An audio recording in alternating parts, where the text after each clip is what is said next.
নমস্কার বন্ধুরা, আমার আজকের রেসিপি হচ্ছে সর্ষে পাবদা।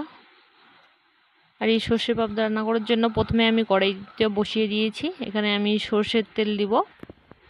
সর্ষের তেল দিয়ে আমি মাছটাকে ভেজে নেব। এখানে আমি মাছটাকে নুন হলুদ দিয়ে মেখে নিচ্ছি।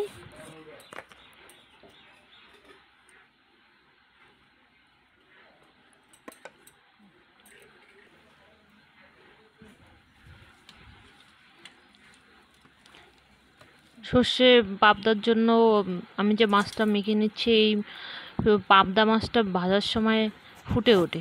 এজন্য আপনারা পারলে একটু অ্যারারুট বা একটু চালের গুঁড়ো দিয়ে নেবেন মাছটা মাখার সময়, তাহলে দেখবেন ফুটে আসবে না গায়ে।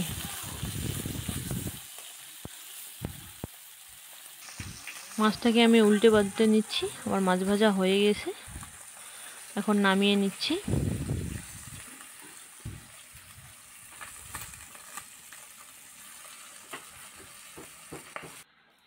এখানে আমি সর্ষে ধুয়ে নিচ্ছি। এখানে আমি কালো সর্ষে সাদা সর্ষে নিয়ে নিয়েছি, এটাকে ভালো করে ধুয়ে নিব। এখানে আমি মিক্সিতে দিয়ে দিলাম।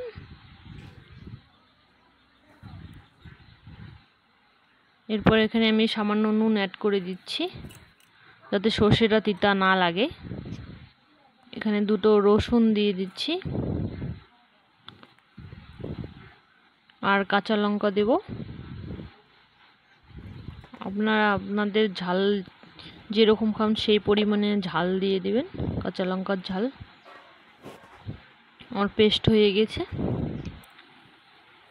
এরপর আমি কড়াইটা বসিয়ে দিয়েছি, এখানে তেল দিয়ে দিচ্ছি।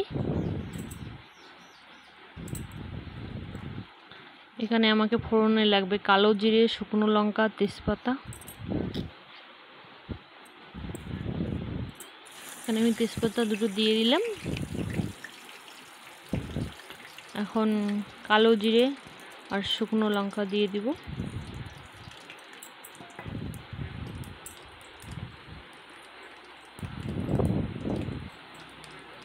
এটা আমি হালকা নেড়ে চেড়ে নিব।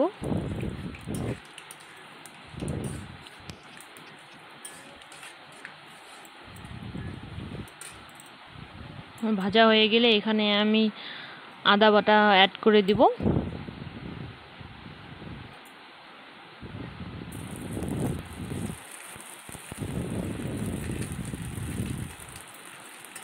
আদা বাটা ভাজা হয়ে গেলে এখানে আমি টমেটো কুচি দিয়ে দিব।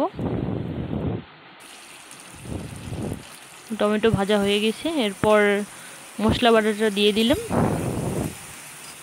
হালকা নেড়ে চেড়ে এখানে একটু জল অ্যাড করব।